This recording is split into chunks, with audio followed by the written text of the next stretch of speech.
turn over to Jay.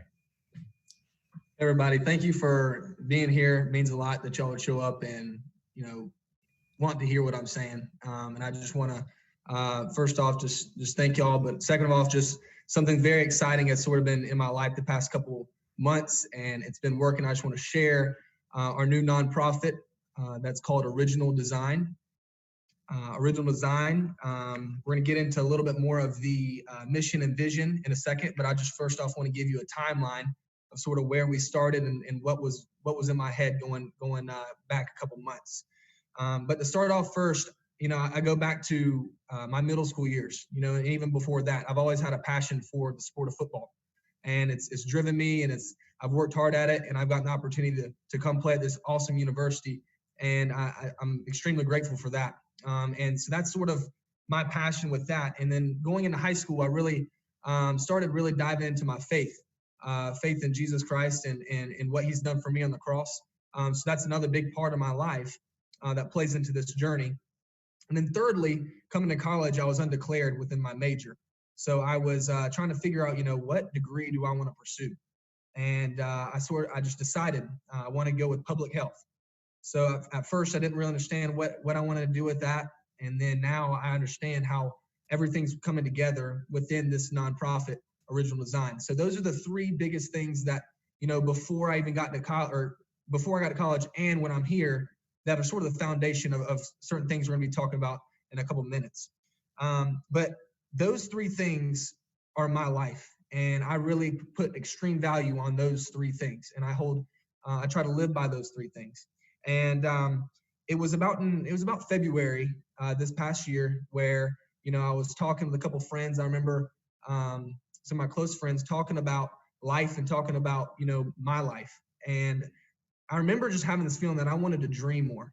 I wanted to use what I have and what I've been given to influence other people in a great way.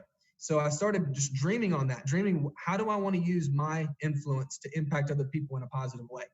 So then I started dreaming, and the word nonprofit came up. And it was really cool because before that, I wouldn't really consider myself a dreamer. But now I consider myself a dreamer, and I'm creative. And there's a lot of qualities about myself that I've been realizing about myself. And it's really, from that moment, I started understanding, this is something I really want to do. So I started talking to my close friends about it, talked about my vision, because all these things we'll talk about in a minute, logistically and the vision, everything, they weren't squared away like they are now. It started as just a vision to help people. And I talked with my friends, and then I ended up talking to Marcus, calling him, because he's not in Columbia right now. And I called him and just basically word vomited on him. And right away, Marcus jumped on it and absolutely was all in. He was doing anything he could in his power to help me. And the same thing with a couple weeks later, I reached out to Connor Shaw, and the same thing. Got immediate, yes, let's do it. Anything you need, I'm here for you. Let's do this together. So that was in February around, we were doing spring ball, just about to get started. That was where the vision really started to kick in. But to sort of get into more of the details, I want to talk about who we are as Original Design. And Original Design exists to provide resources, opportunities, and supportive relationships necessary for children to live healthy and honorable lives. That's our mission statement. Everything we do in our organization is going to be built upon this statement. And the foundation of this statement sort of comes in a little bit later, and we're going to talk about how we're going to do that. And this goes back to how I told you in the timeline of these three main things that I've been passionate about. So that's who we are. Now, what a further example of that is how we're going to do that is through public health, faith, and football. So specifically, I want to dive into each one of these three things that I sort of visualize as I've sort of visualized a house. And you always hear you have to have a strong foundation before you can build a great house. So the same way this is, with construction, it's the same thing for our organization at Original Design, is we want to be built on solid foundation to where we can actually be set up long-term to be able to help these children. And the children we're helping is in the age range of 10 to 12 years old. All right, so I want to dive into public health first. All right, so like I said, my major is public health. I'm graduating this December, and I'll have my degree there. And we learn a lot in public health, but the biggest thing that we learn, in my opinion, is the three biggest ways to influence health are diet, exercise, and healthcare. So those are the three biggest things that we learn within our education that are the biggest determinants for living a healthy life. So I have a strong passion for two of those three. I don't really know too much about healthcare and that side of things, so I'm going to focus on diet, exercise, and also I'm going to add in mental health. So those are going to be the three roots to our foundation of public health. Now we'll move on to faith. Like I said, faith has been also something very, very big to me. And what we'll do within our organization with faith is focus on identity and character. And this is sort of a big foundational thing for original design, because I truly believe that children knowing who they are as a child of God, who they are, not dependent on their circumstance. You know, I was blessed with two great parents and great community around me, to where I'm not naive to think that these children that we're going to be helping don't have what I had. And I know for a fact, and I have friends that are not blessed as much as I am in that fact. So I want to be able to show them and teach them with our staff, to be able to show them that their life matters and they are a child of God, and their worth does not come from their situation, whether it be good or bad, or anything they do. So that's the identity piece. And then also we're going to focus on character. So identity and character flow hand in hand, in my opinion.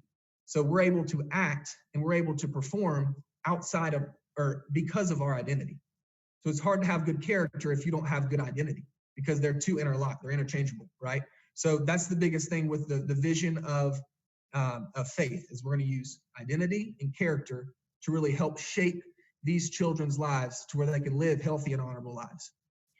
Thirdly, the third thing we're going to have is football. This is going to be a small part of it, but it also is a big part of my life. So I wanted to add this in here. And we're going to mainly focus on work ethic and accountability. And really what I'm going to focus on with our curriculum here is going to be a lot of what Coach Muschamp, a lot about, you know, I've had a lot of different coaches within obviously our program with quarterback and everything like that. So I'm going to use a lot of the different details and lessons I've learned from them to be able to form a curriculum as it comes to football, so they could have traits of hard work and accountability, which is what we're about here at South Carolina. So it's really, I've got a great opportunity to teach these children what we get taught every day. So really that's who we are. And like I said, every decision we make as an organization is going to be built upon what's best for these children, and also those three foundational points that I just said. Now, I want to sort of go into this of, instead of, you know, we said who we are, now I want to focus on what we're going to do and how we're going to do it specifically. So we're going to implement programs throughout a time period, which we're still brainstorming on this, so I can have more information later, but we're going to have programs. Camps are going to be a big part of what we're doing. But right now, we're brainstorming about how we're going to help sustain this momentum and sustain this vision, because in my heart, my vision for this is not for it to be a one camp thing and then, you know, the kids go home and never hear of original design again. Our vision is that the vocab that I'm using for our culture right now is we want to go deep, not wide. We want to go deep, not wide. We don't want to necessarily reach as many people, but we want to impact the children no matter how many the number we decide. And we want to interact and develop them in a deep way. And that's where the change is going to happen. So we're going deep, not wide. So like I said, with camps, we're still brainstorming with that. The start date and everything, we'll get that out to you whenever we finalize it. But we're going to partner with, the School of Public Health for implementing programs. You know, there's a lot of different, a lot of smart people out there that have very good experience of establishing a great program to where it checks all the boxes, and we'll be able to do that and have the resources around us. Like Carrie Rich, like Todd Rutherford, like a lot of different people that we've already been in contact with. They're going to help us get the right people in our camp, and then be able to process and to be able to have a successful camp and program. And the final thing before I open up for questions is talking about logistically some details about original design. Logistically, our board is going to be made up of myself as the executive director, Marcus Lattimore, Connor Shaw, and then Dan Leanne. And Dan Leanne is my pastor at New Spring Church. He's agreed, and that's my board right now. And then also I have other people helping out. And I always say to people that I have a lot of All-Americans around me, and I have the vision and I have the passion for this, but I have some All-American people around me that are helping me with the website, with the business side of things, with the social media, with marketing. So many different people are surrounding me, and I'm grateful. Honestly, I was talking to Justin earlier that I don't have this opportunity if I'm not at the University of South Carolina, and I have opportunity and resources given to me, and the trust that if I say something, Connor and Marcus and all these people jump on it.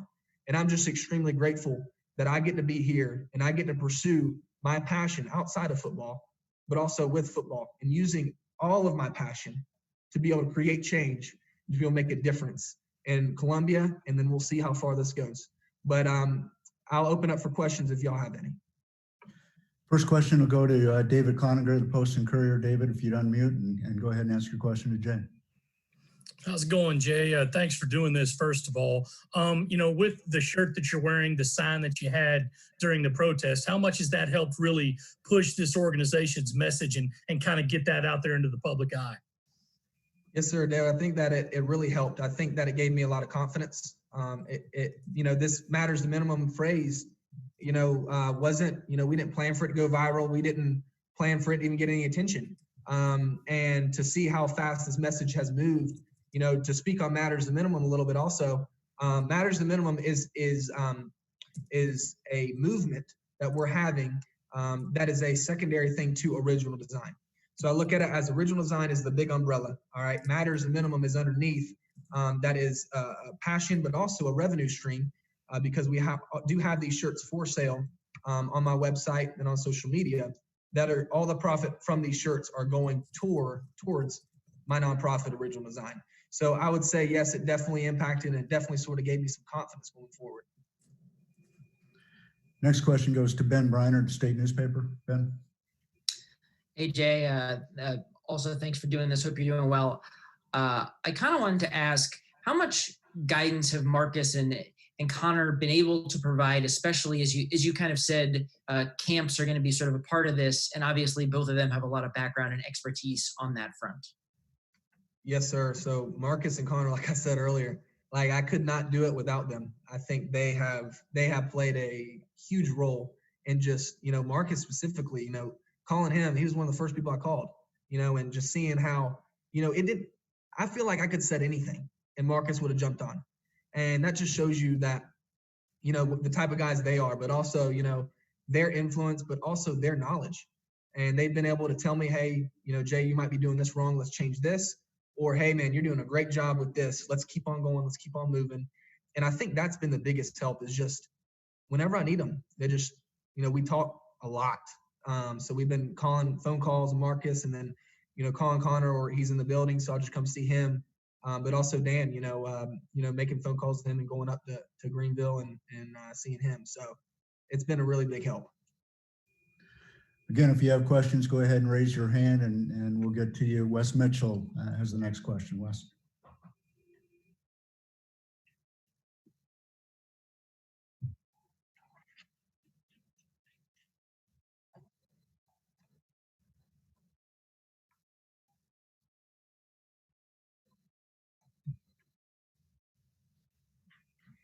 Yes, sir. So it's been great. I think so. The photo shoot was to carry on Izzy, Marshawn, and JC, and we all sort of went up to the parking garage and got a nice picture from Katie Wilson, who's my photographer that's helped me out.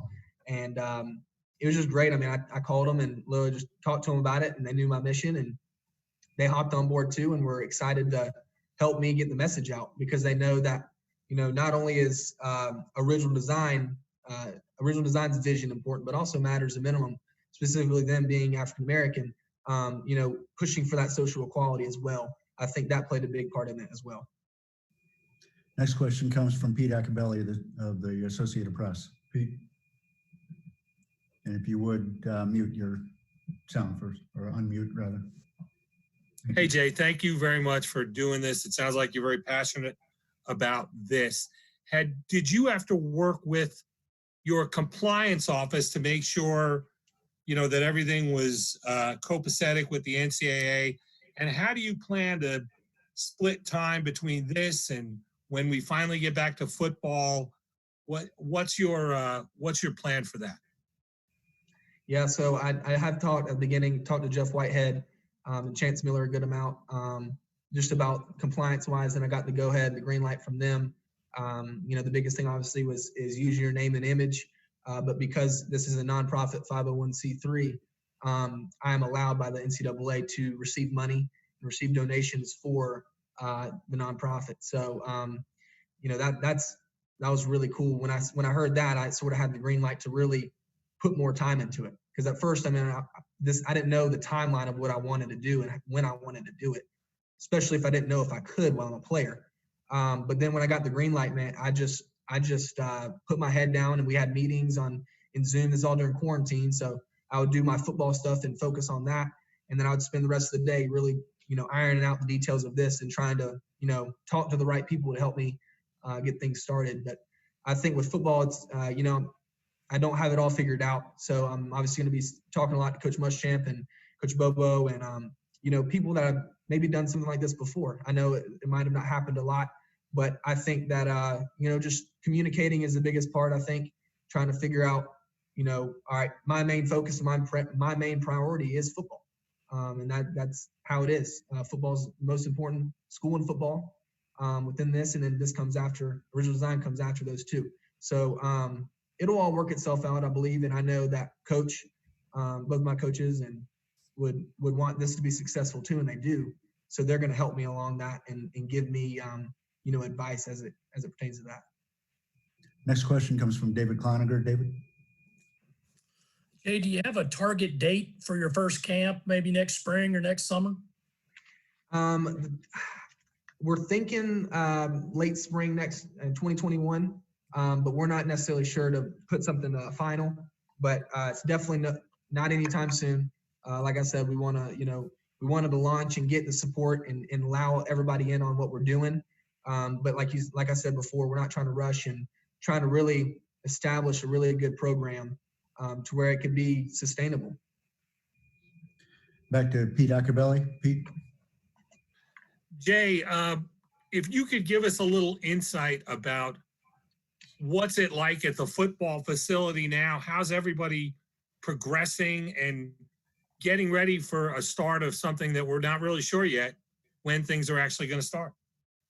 Yeah, it's been great. We're working hard and focusing on what we need to focus on, and really trying to have the leadership be able to push for, working hard and grinding and keeping football a priority, because we need to be ready whenever things get going. Next question is from John Del Bianco. John. Hey, Jay, congratulations on this startup. Good to see you're doing well. Obviously, you're in Columbia now. You're a Greenville native. I know you said you wanted to keep this, the initiative going deep and not wide. Do you want to start in Columbia, maybe trickle it into your hometown? What is your vision, and do you want to keep this in South Carolina, or do you want to spread it? So right now, we have a business plan, and we're thinking 3 years down the road, 5 years down the road, and 10 years down the road. But right now, my mind is honestly focused on Columbia. And, I do have a big passion for my home city in Greenville, and I know there's a need up there as well. But right now, we're really sort of just focused on Columbia and the need here. Thanks. Next question is from Colin Taylor. Hey, Jake, congrats on kind of getting this started up. I know you talked a little bit about this the idea starting in February, and now you're 5 months later doing it. Why was it important to do it now, and what ultimately set you up saying, okay, this is the kind of time to act and do this?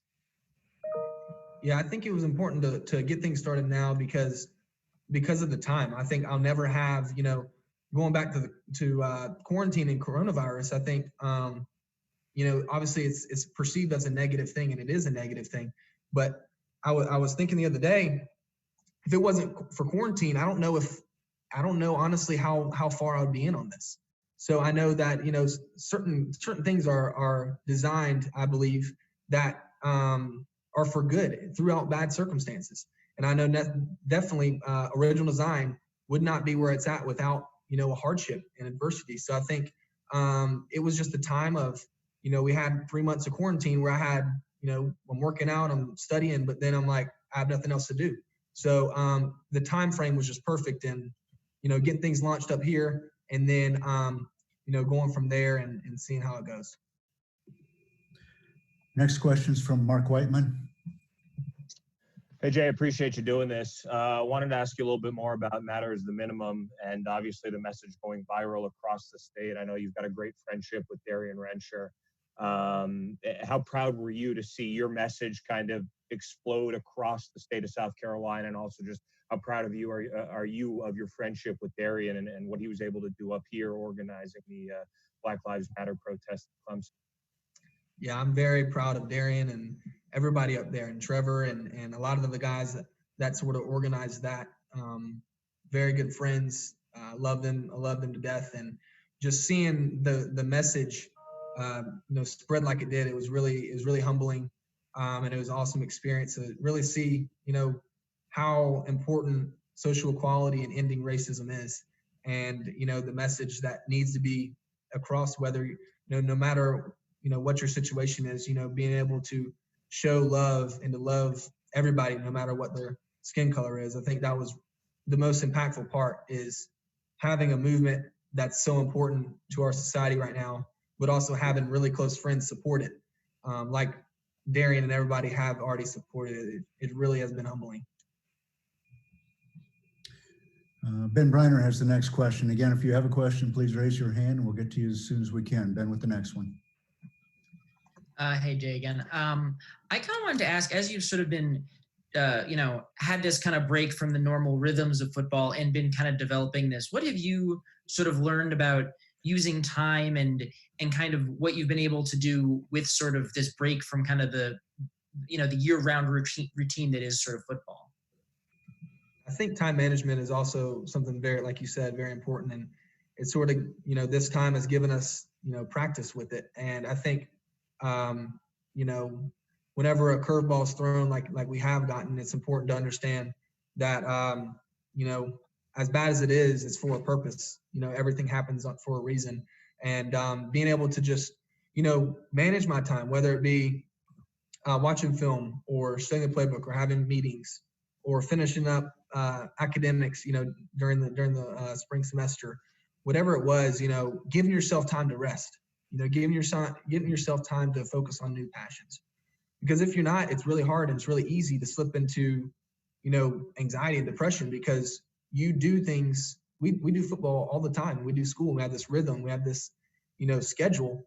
When it gets thrown off, if you don't have that foundation, you're not doing things, it's really easy to do nothing and then, really slip down and start feeling bad. So I think time management is also very important. Next question goes to Brad Mueller. Brad? Hey, Jay, just curious, do you have a website up yet for this, or when do you anticipate that might happen?